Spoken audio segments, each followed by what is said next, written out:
Thank you very much. I'm telling you, Lord have mercy. Y'all are a good crowd. Well, you know, I am from Texas, and I have a great mom and dad, Floyd Leon and Pauline Bernadine. And I'm thankful for my mom and daddy. Now, that's their names, Floyd Leon, 6'2", 220. And Pauline Bernadine, 5 foot tall. That's my mama and my daddy. And I thank God every day for my name. Let me tell you why. My grandpa's name was Elof. He came from Sweden when he was 14. My grandma's name is Agda. Had an Uncle Ungvi, Uncle Turi, Aunt Signe. I thank God for Dennis. Amen. I thank the Lord for my name every day of my life. And we were just regular old folks. And we didn't always have a whole bunch of money, but that was all right. That was good because, you see, you can do things that are fun that don't cost you money. Now, you think about it. These were some of the things we'd do. We'd get in the 49 Ford and we'd drive down there to Congress Avenue, Main Street of Austin, Texas, and we'd park in front of the State and the Paramount Theater. And we wouldn't go to the movie, but we'd watch people that would line up to go into the movie. And we just watch and stare at them. I mean, it doesn't cost a thing. They'd line up to buy their ticket. They'd go in. They'd come out. We'd just watch and we'd just stare. And I remember my mom and my daddy, how they would really watch, especially my mama, Pauline Bernadine. I mean, she'd just sit there leaning up next to Floyd. And they were still in that stage of life where they were close together, you see. My older sister and I were in the back. My little sister hadn't come forth yet, but they were still in that stage. She would eventually, you know what I'm talking about. And she was sitting there close to Floyd, and he had his arm around her, and they were just looking at people. And she said, "Look, Floyd, look. Would you look at that woman? Look at that woman behind the man in the blue, the woman with the red on. Look what she has on. Can you believe it? Can you believe if I wore something like that? Look. I remember my daddy, he'd watch her all the way down the sidewalk. Then he'd look at us kids and go, "Isn't that pitiful? Now that is pitiful. Now that is pitiful." That didn't cost us any money. Then we'd go over to Robert Mueller Airport in Austin, and we'd do the same thing. We'd watch people get on the plane, get off the plane. Once again, we never flew, but we just watched people get on, get off, watch the planes take off. I remember one time a whole family of 5 came off of a plane, and old Floyd Leon was watching me and went, "Oh, good, now look at there. A family of 5, that's ridiculous. That is ridiculous. Lord have mercy." One could have gone and come back and told the rest of them all about it. You know. Us kids, what we'd do is we'd go over to the automatic doors. They'd just put in those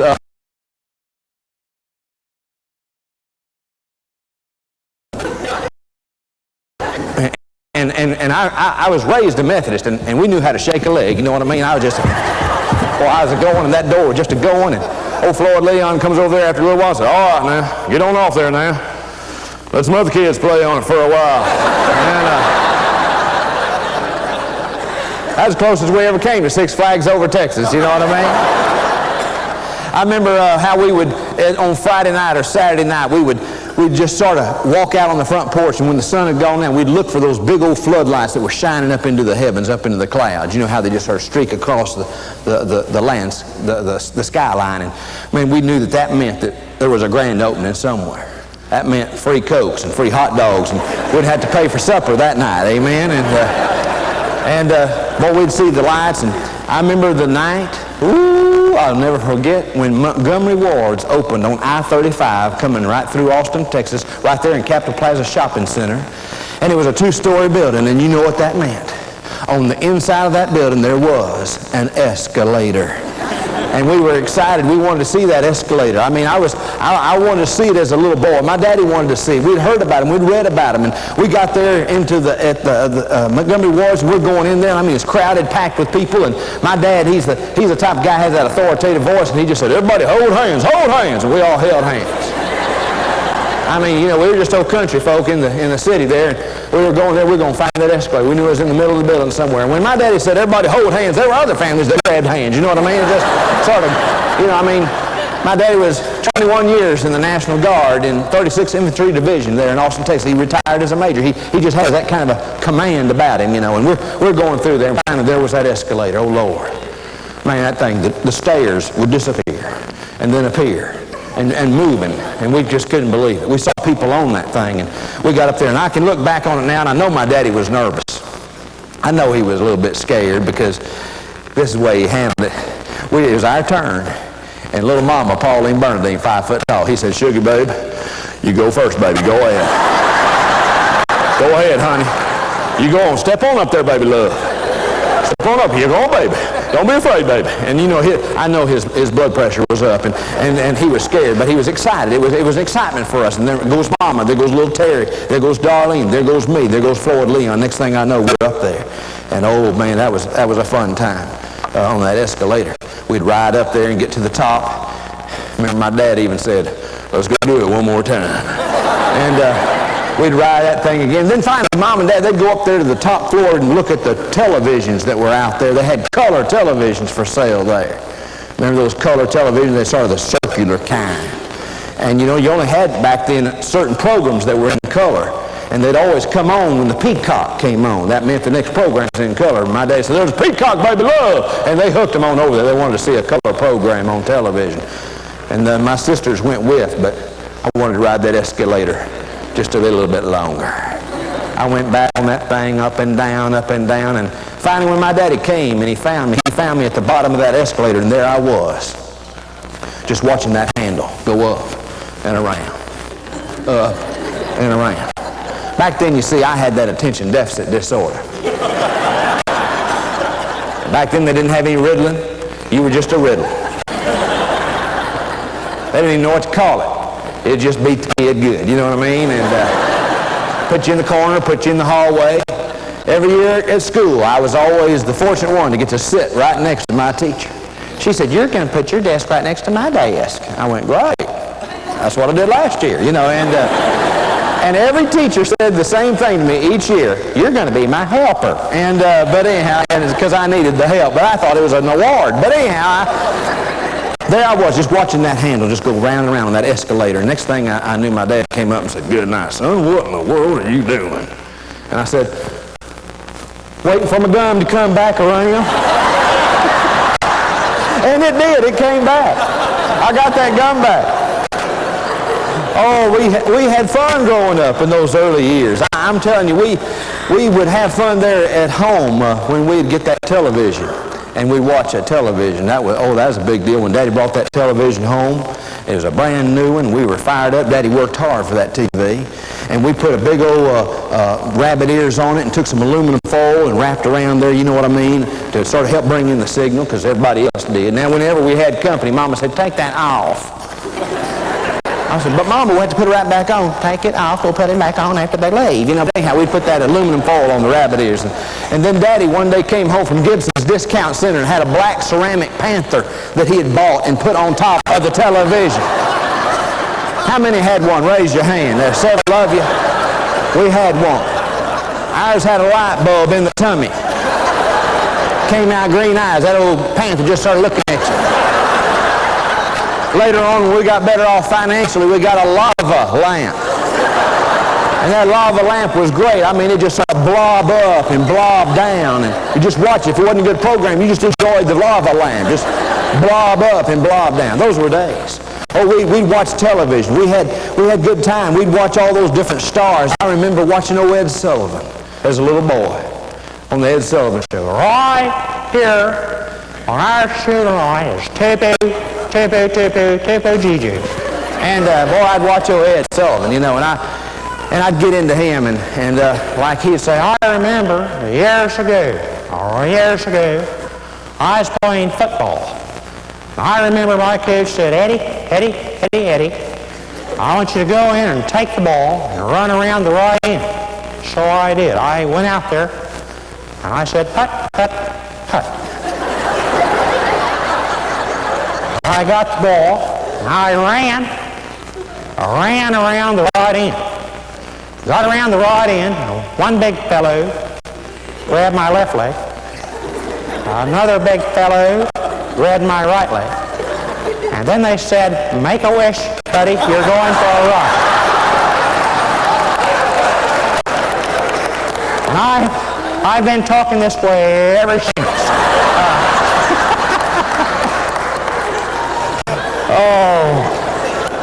And then I'd watch Andy Griffith's show, of course. Man, I love Andy Griffith's show. I mean, you just can't grow up, in my era without watching Andy Griffith's show. And I'd watch old Barn. Has anybody seen Thelma Lou? Bless your little heart. She's the cutest little thing you've ever seen. Never will forget that figure, 36, 24, 36. Biggest arm I ever saw in my life. Bless her little heart. Oh, I'd watch television. I couldn't help it, you just sort of get into it. You get into the program of watching all these different things. Monday Night Football.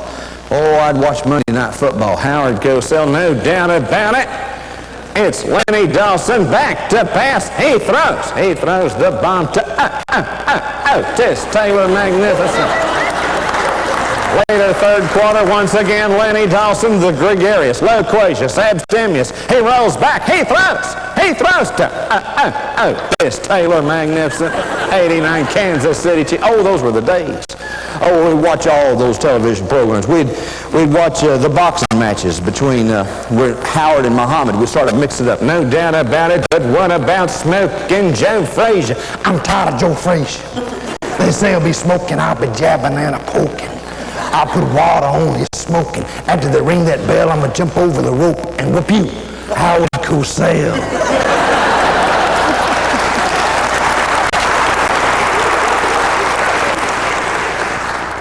Oh, then I'd keep working, keep studying, and next thing I'd pick up a little bit of one special preacher on television. As a little boy, I'd watch these Billy Graham crusades. And as a little boy, all of a sudden I began to do Billy when he'd say on television, and some of you right now are watching on the television screen. And we have some literature for you. And we want you to know that you can call us on our 1-800 number and or write us in Minneapolis, Minnesota, or Winnipeg, Manitoba, or whatever. As a little boy, I'd watch him. I'd watch these old stars like Jimmy Stewart. I would pick up on Jimmy Stewart in the movie. It's a wonderful life, No man is a failure who has a friend. And I just would get, and then the Jimmy Stewart, the movie of Shenandoah. Next thing I remember when in Shenandoah, remember old Sam wanted to marry my daughter. I said, now Sam, do you love her? Do you love her, Sam? Yes, sir, Mr. Anderson. I do love her. Well, now, Sam, that's not good enough. Do you like her? Oh, yes, sir, I like her. Well, now, if you don't like them, those nights get cold and contempt builds. Sam, I liked Martha for about 3 years, and then I realized I loved her. Do you know what I mean, Sam? Oh, what a movie that was.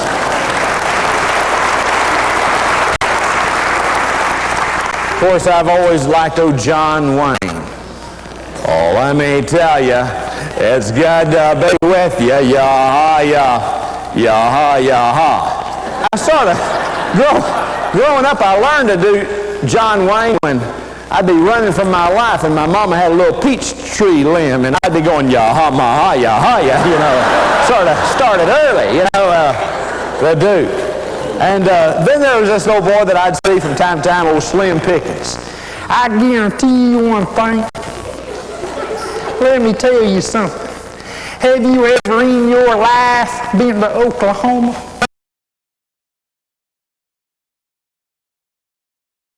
Pronounce the names of those towns up there: Okamoga, Sapotha, Salisaw, Eufaula. One day I was pulling through a little town, couldn't pronounce the name of that town. I pulled into a little store and I said, tell me where I am, real slow. They looked at me kind of funny and said, Dairy Queen.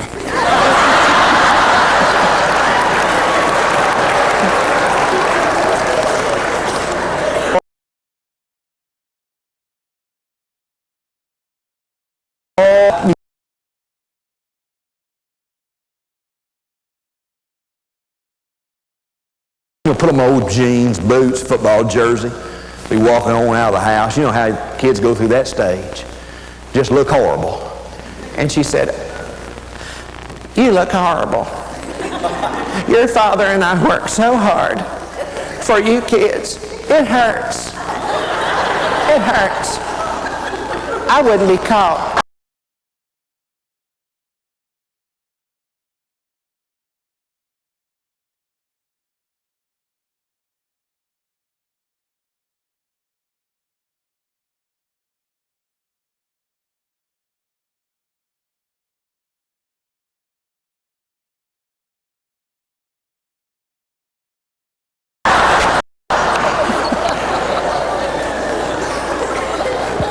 Oh, my poor little mom, what I put her through. And then I remember those days at school. I got into, growing up, I liked those girls, I'd try to wow them, and then I'd use different voices, and they knew I was a nut and a clown, but I got their attention. You almost do anything for attention when you got that little attention deficit, you know what I mean? You sort of become the class clown. Your focus is started here, there, and yonder, and that was sort of the old Swan. And I remember I'd go up to some guy, I'd break out and old Mr. Haney on Green Acres. "Now, how are you? This is your lucky day." And then I'd get me a crowd. I'd have me a crowd. And the next thing I knew, I'd be looking at her, she just started going, and had my crowd, and I just quoted this poem. "When angels fashioned you, my love, they took the very fairest things to make you fair. Took 2 perfect seashells for your ears and robbed morning sunbeams for your hair. From the sky came the stars, which are your eyes. The rose was robbed to paint your sweet mouth red. And then the angels smiled, and from a bird they took the brain and placed it in your lovely head."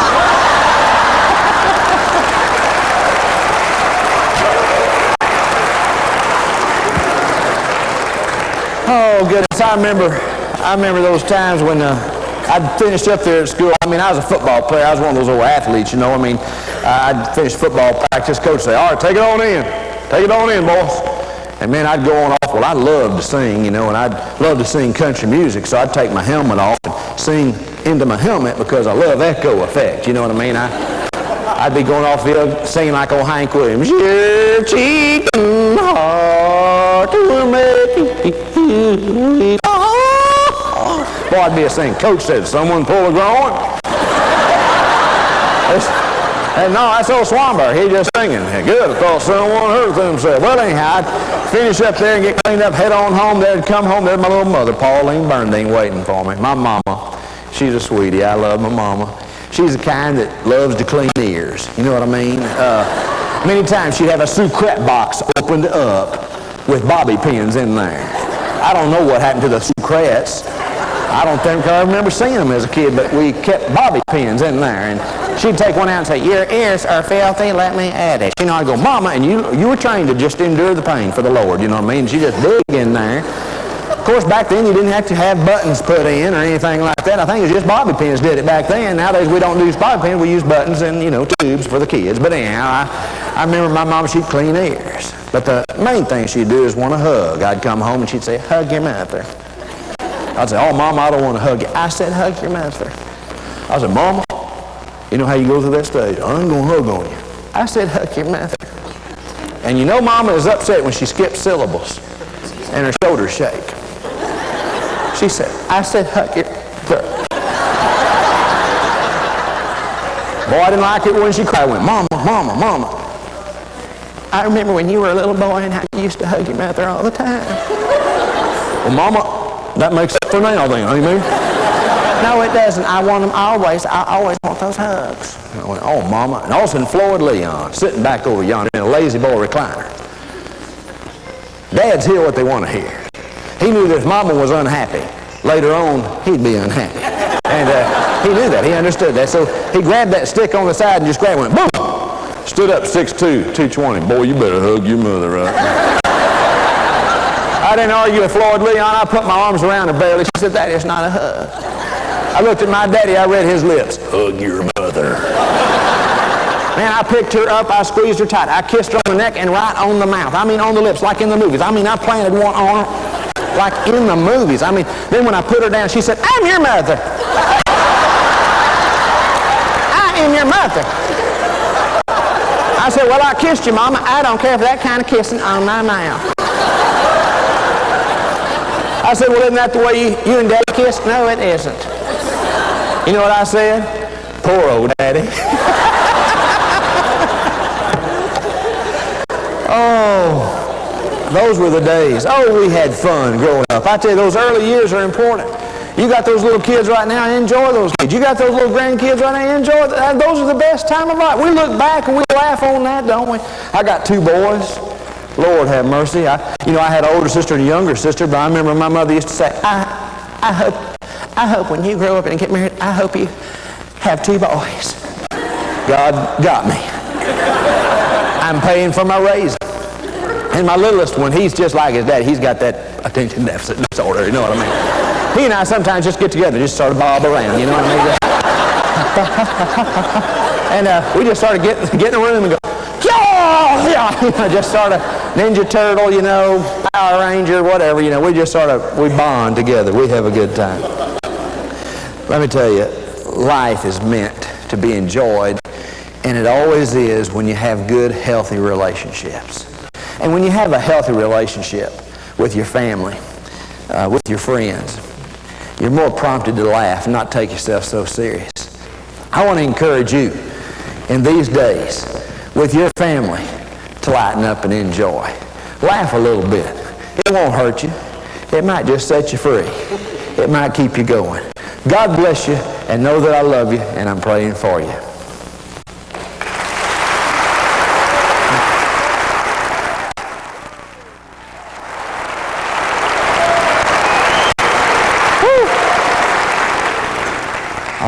It's good to see you. Glad to be here and glad to be with you. I hope you're ready to laugh a little bit this evening. Are you ready to laugh? Do you like to laugh? Let's just try to laugh. Let me see if you can laugh first. Can you laugh? Oh, that sounded a little fake. Hopefully the real thing will come forth, and it'll come forth naturally. As I tell you just stories about growing up and as a little boy in Austin, Texas, and out in the country. We had a lot of good times out in the country. My grandma and my grandpa, and spending time with them, and sort of that sort of small town USA, and those were good old days growing up. And growing up, you know, we'd be faithful to go to church and all those kinds of things. And I learned early on sort of the, you know, pastoral ways, the churchy ways, and all those kinds of things. Try to mind my manners, be good, and sort of realized that you had sort of like one life that when you're regular, and then another life when you're at church, you're a little more pious and everything. And, you know, have that little halo, keep it shined up. I remember the story of the little boy that was raised out there in the country, and he just a regular little old boy, just a boy, you know, and he went out there to the barn, and he found a whole nest of rats. I mean, he found those rats, and he went, oh boy, Lord have mercy, I'm going to get them. And man, I mean, he got every single one of them. He was pumped, he was fired up, he felt so proud of what he had done. He ran back to the house. Little did he know that the preacher was there making a visit on the home folk. And little did he know that when he ran into the living room, and he saw Mom and Dad sitting there, he didn't see the preacher sitting back over here. And he just sort of breaks forth, Mom and Daddy, you'd be so proud of me. I found the nest. I found the nest of the big old rats. I got them. I whooped up on them good with an axe handle. And Daddy, I grabbed one. I choked him. And I got him. And I squished them all and stomped on them. And they're all dead as a door now. And of course, Mama's going, and Dad's going, oh. And about that time, a little boy looked and saw the preacher sitting over there. And then all of a sudden, he sort of became pastoral. And he said, and then, Pastor, God called them home.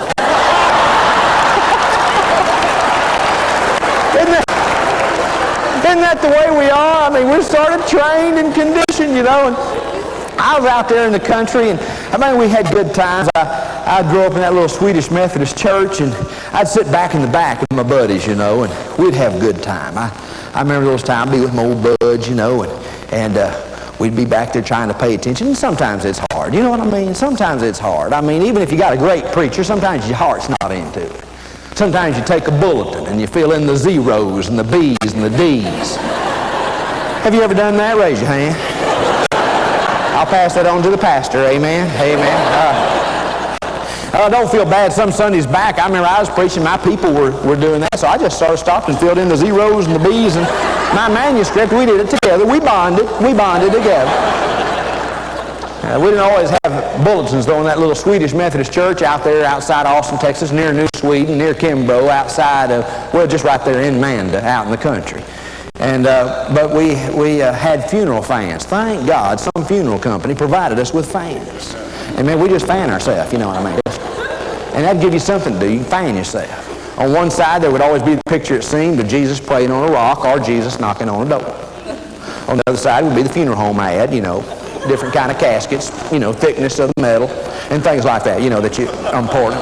And and all those kinds of things, which was, you know, they gave. And then some doctor donated some tongue depressors to staple on to the fan so you'd have a handle. I remember sometime I'd take that fan with a tongue depressor and put it on my tongue. Just. And my mother would say, get that off your tongue. Don't tell me how many people have that on their tongue. Of course, back then we didn't worry about germs or diseases like we do nowadays. And if I recall best, we as Methodists, I was raised a Methodist, we'd have a staple, one staple in that tongue depressor, because Methodists are methodical. They're tremendous people. They're methodical. They're steady right down the line. Baptists usually have two staples in there because during revival they get excited. Or if a lady in the choir is upset about something, it sort of helps to have two staples in there. You know, she didn't get to sing a solo or something, you know what I mean? But my Baptist and Pentecost and Charismatic friends usually have three boats that go in there. Because they get excited and could throw that thing, and, you know, and what have you. Oh, goodness, I tell you, my daddy, I was in the back there of that church, though, and I was trying to pay attention to the preacher, and the preacher was preaching, and he was using that question, a rhetorical question that I didn't understand. I was just a little fellow, 6, 7 years old. He was using that question, what should we do with sin? He sort of sounded like Dr. Criswell, First Baptist Dallas. He's a little Chris Willie, and he was a kind of that old-style preacher who said, what should we do with sin? Well, I was in the back with my buddies. My mom and dad were sitting up towards the front. I just sort of, I looked around, and, you know, you ought to see how y'all look sometimes.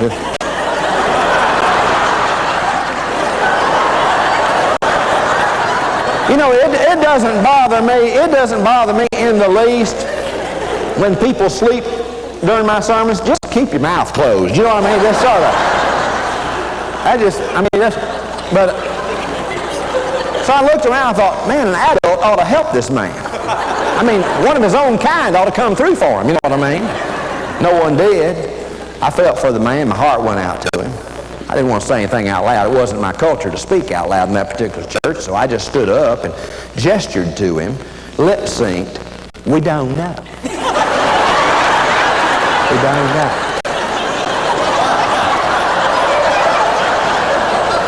But he's not paying attention to me, you know what I mean? I'm just a little fella in the back. He just keeps right on. And we preachers usually repeat ourselves 2 or 3 times. Have you ever noticed that over in the ministry? That's why we never get through till about 12:05 on Sunday. It's just part of our call. It's part of the call of God in our life. Sure enough, second time, he sort of cried it out. What should we do with sin? Sin. Sin. Sin. Once again, my little heart. I stood up this time. I didn't speak out loud, but I gestured again with greater gesture. We don't know. I don't know. They don't know. You don't know. Only God knows.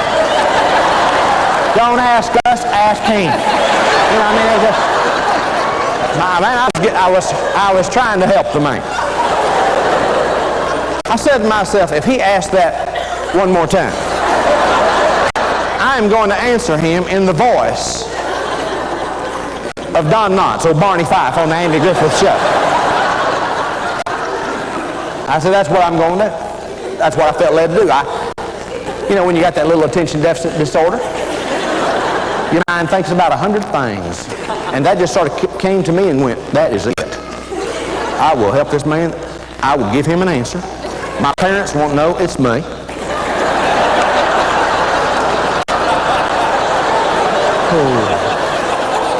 You know what's coming, don't you? It's coming.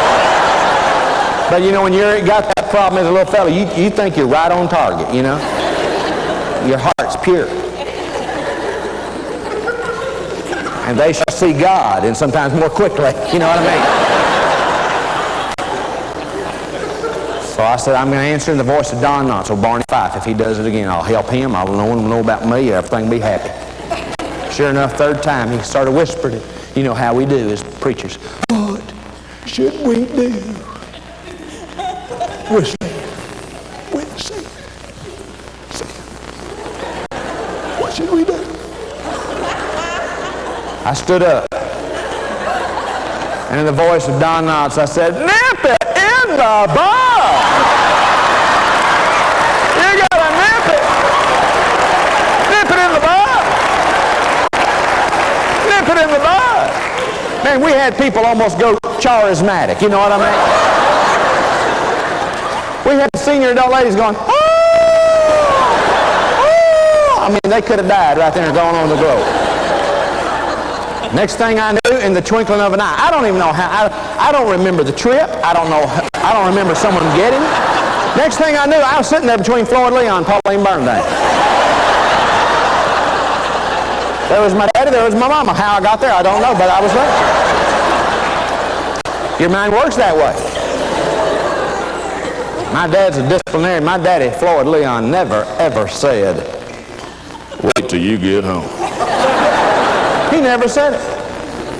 My daddy believes that you should be disciplined wherever you commit the sin. That's my daddy's heart. If you're at a ball game, I remember my daddy was a fast-pitch softball player. He was the old windmill style pitcher. Man, he could hum it in Austin. He was probably the third best. He was right behind Mr. Cope and Mr. Craig. He was good. They did big write-ups back then in the paper about fast-pitch softball. He would be in there often. He'd come off the field and come up to the bleachers where my little mama, Pauline Bernadine, was sitting. My mama didn't learn to drive till she was in her 30s. And so she was pretty much hostage there. I hope you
bad? Do you feel bad? Come here, come to mother, come to mother.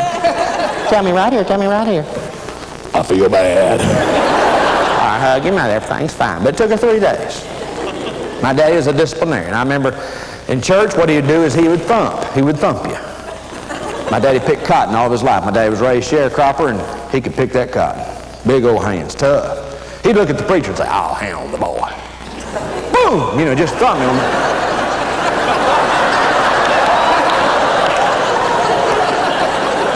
I had my first vision. I had a vision of Jim and Tammy Faye coming down a water slide. He thumped me a second time. I saw a Crystal Cathedral in California before Schuler ever designed that baby. He thumped me a third time. I saw a 600-foot Jesus in Oklahoma before all saw it. You know what I mean? I'm just sharing my testimony. No drugs, no alcohol, just visions. My mother, she'd reach over and grab me by the hanging down part and pinch and twist right there. Right in church. And you jerk a little, and then Floyd would go, boom! I call it child abuse in the church, you know.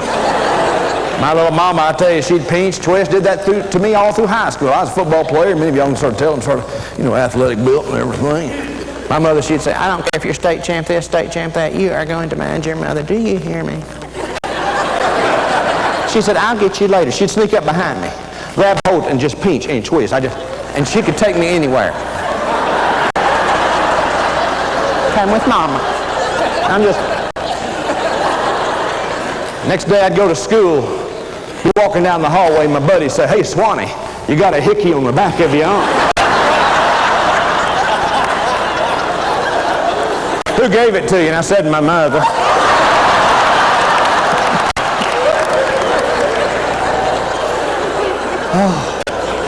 I remember one time we were going through the cafeteria line. Oh, this is one of my favorite stories.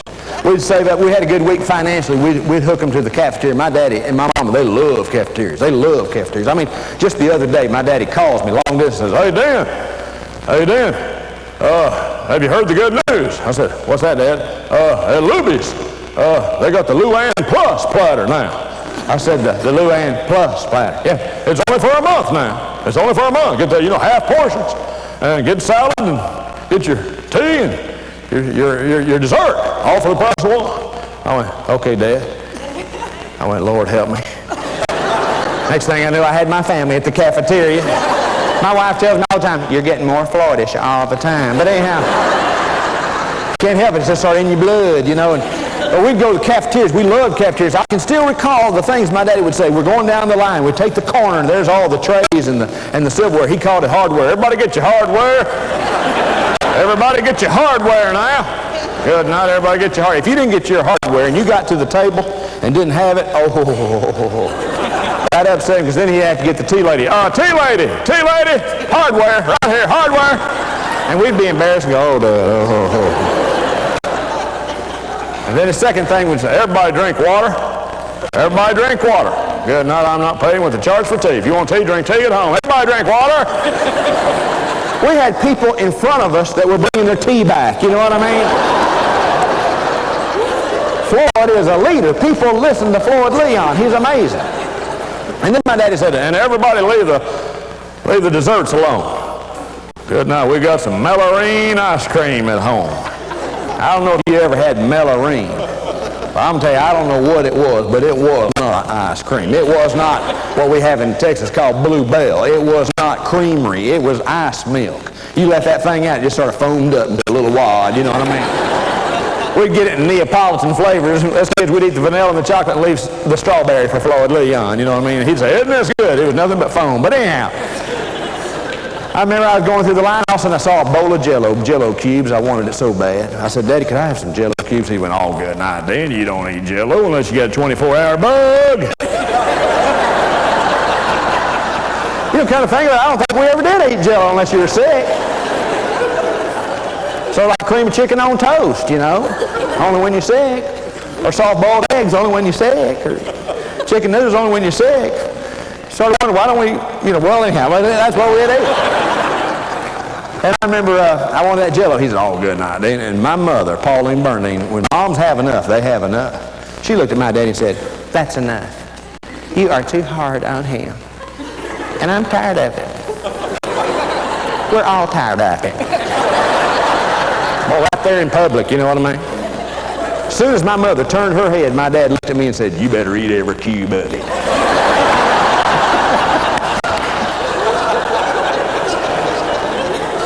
I got that on my tray, and I don't know why I did it. I have no idea why I did it, but I just sucked out a couple of cubes out of there. Daddy didn't think it was right. 2 cubes went, choo, choo. My daddy discovered the Heimlich maneuver. We never got any money for it, didn't get our name on it or anything, but my daddy discovered the Heimlich maneuver. Now that wasn't the bad part. This is the tough part. There was a man behind us that we did not know from Adam that said to my dad, good hit. Good hit. My dad looks at this man like they've been old college buddies or something. He said, it don't hurt him, it don't hurt him. That man said, he'll thank you for it someday. I have yet to thank my daddy for that one. Oh, goodness. And they had, don't you know it was tough, them raising old Swan. I finally made my way out of high school and made my way to college. And I always wanted to go to a state school, party hardy, boogie woogie, you know, build a testimony.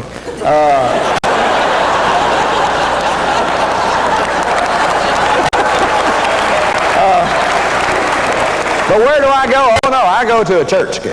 I go to Baylor University. I get to Baylor. I'd never been there before. I was nervous. I was a Methodist going to a Baptist school. I figured that when I got there, everybody would be walking around going, hello, brother. How are you? Okay. You know, I thought it'd be like a convent or something, you know. And I got there, and they weren't that way at all. They were regular people, sinners just like everybody else, you know. Now, they didn't dance much. If you did, you had to do it all campus, and you had to call it a function. And some could function with an unction, you know what I mean? And, but, you know, I tell you what, the girls could kiss real good. They could smooch you. Ooh, they could greet you with a holy kiss, you know what I mean? And I said to myself, I'd rather smooch than dance any day, you know what I mean? It wasn't a big deal for me. So finally, I just walked the aisle at Columbus Avenue Baptist Church, Waco, Texas, took the pastor by the hand. You know how they take it by the hand? Yes, what's your decision? I said, and I wasn't called then, I was just a regular old dude, and I said, I want to join up.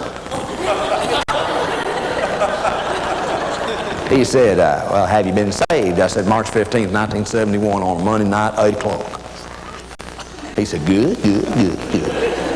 He said, have you been baptized? I said, a little dab will do you. He said, a little dab won't do you here. I said, well, what do y'all do? He said, we put you under till you bubble. You know what I mean? It's something like that. Next thing I knew, I got up there to this baptismal room. It's the last room ever designed by an architect. It's whatever is left over next to the heating units, air conditioning units. Old Baylor Hay from the last Christmas Kintyre. Old Together We Build sign leaning there with the hallelujah go fell off. You know what I mean? Just started leaning there. Old boxes of minutes, just all kind of stuff up in there. And I get up in there, and I'd seen one other person immersed before. It's been a long time. I got there, and I didn't know what to do. And I had my first encounter with a Baptist deacon. I said, man, what do I do? And there he was, and he was sort of the kind of guy who had the big tummy and the short tie. And he said, rub up. I said, what? Rub up. I said, what? Rub up. And then he grunted and went, oh, and he pointed to these culotte outfits hanging there. I said, robe up. He said, I said, rub up 3 times. I said, man, I'm an athlete here at Baylor University. I ain't going to put on some culotte outfit. He said, you are if you love the Lord. I said, where does it say that in the Bible? He said, Hezekiah 4. Don't look too long for that one tonight. It ain't in there. But it worked. It worked for that old deacon. And next thing I knew, I had a culotte outfit on. Put a piece of tape on my left shoulder with my name on it. We preachers hate to forget your name. I practiced that in my ministry as I'd baptize people, put a piece of tape there with their name on it so they don't forget their name. And you know, it's bad when you get up in the baptismal pool and you got them in there and you forget their name. You know what I mean? It's pretty tough when you go, let's all say this brother's name together.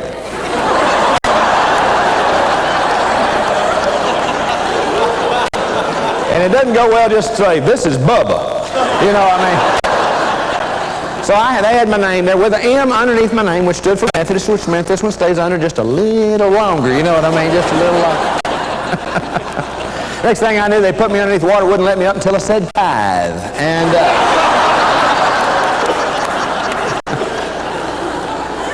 oh, goodness. But anyhow, during those high school, those college days, you know, there I was, a Baptist and stuff, you know, I kept doing voice impersonations and humor and all kinds of stuff around the campus. I sort of got into politics. I worked on Jimmy Carter. Hi there. I'm happy to be here with you tonight, but due to lack of time, I'm turning it over to Ronnie Reagan. Well, yes, I just want y'all all to know that the other day, I went walking through a cemetery to try to get some ideas for my tombstone, epitaph for my tombstone. Nancy was with me. We went walking along, and I came across one tombstone that said, "Here lies an honest man and a politician." I said, "How about that, dear? Two men buried in the same grave."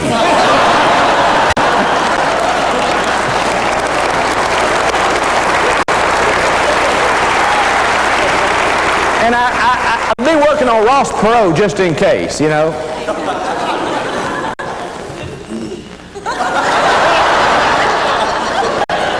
Now listen to me. Now listen to me. I want you to know that I am all ears. All ears. Either half an ear, let him hear. But I'm trying to listen. I know it's a grassroots effort. Listen, I know that you've been concerned for some time, about the deficit. I've been upset too. I tell you what I'm going to do. If you'll vote for me one more time,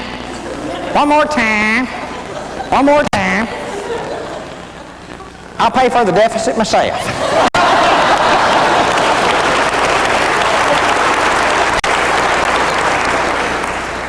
Can you imagine if we had some other preachers here with us? Can you imagine if we had some folks like old John Wayne? Can you imagine if he'd been a preacher? Oh, let me tell you, all kinds of things in the Bible. Baseball's in the Bible. Genesis 1:1 in the big inning. And tennis is in the Bible. Bible says Joseph served in Pharaoh's court. And smoking's in the Bible. Bible says Rebecca saw Isaac and lit upon a camel.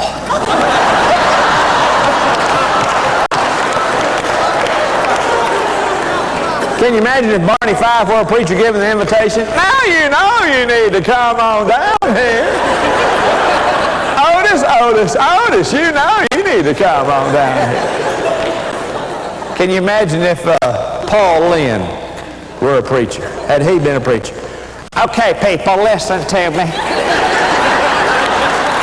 Oh my goodness. I've got a 2-point sermon. Turn or burn. Oh, baby. Oh, goodness. You know,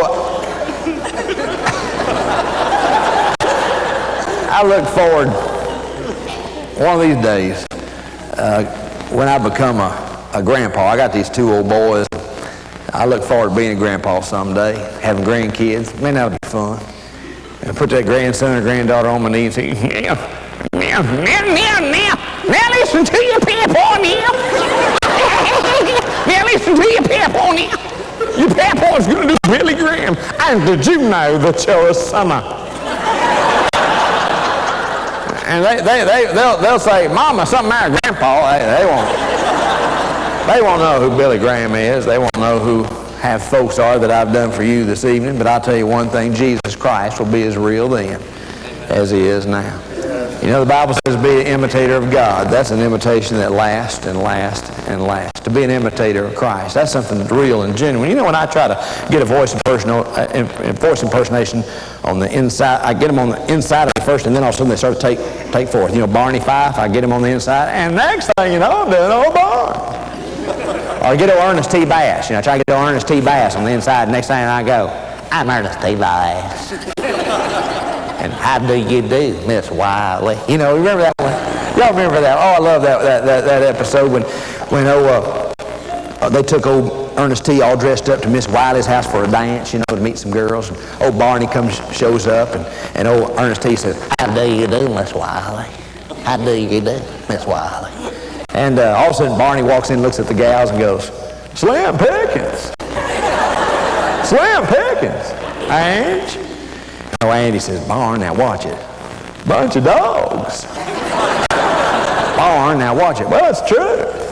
If a quail flew through here, they'd all be on point. You know, but anyhow. But you know, I get those people on the inside. I mean, next thing they come out and get Billy Graham on the inside, and then before I know it, I'm doing Billy Graham. And there he comes, and he comes forth.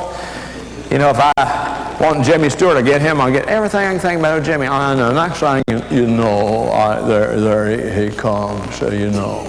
It just sort of happens. I can't explain it. And to be an imitator of Christ, you allow Christ to come into your life.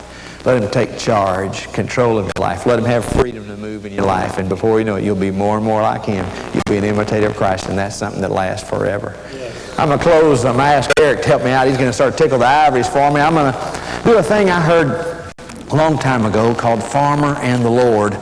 And I remember when I was a little boy growing up, my daddy came home one day with a Magnavox Hi-Fi. It wasn't stereo, it was just a Magnavox Hi-Fi. It was used. We bought a lot of used stuff, and it was good, you know. And he had 2 records. He stopped off at Gibson's Discount Center and bought 2 records. The first record I remember was Tennessee Ernie Ford, Hymns We Love. And we'd watch that, you know. And then there was another album, Jimmy Dean, one of Jimmy Dean's albums.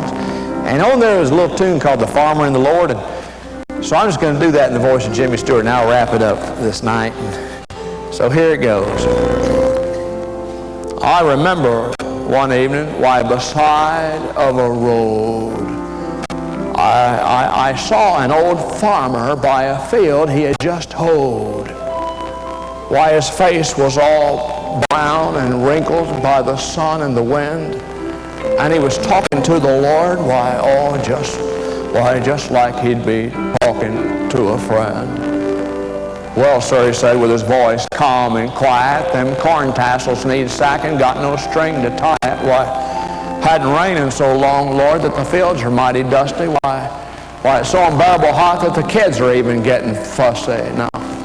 Now that grass down the pasture, why, it should be knee-high. If we could just have a little shower, Lord, why, it might keep the cow from going dry. Oh, but listen to me talking. Why, if you didn't know me so well, you'd think I was just downright hateful. You'd think I'd forgot about that young calf that you sent, and the money in the mail that took care of the rent, and Ma's cold is better, and Johnny's home from the Navy, and that Sunday dinner of chicken and dumplings and gravy, and that young preacher you sent us, Lord, why, he just converting them sinners to beat the band. Well, I guess I'll mosey on home now, Lord. I won't take no more of your time. I imagine there's plenty of folks waiting to ring you a line, so evening to you, Lord, and don't you worry none, because everything's gonna be all right. Be an imitator of Christ, and that's something that's real, and that's something that lasts. God bless you. God bless you. Thank you.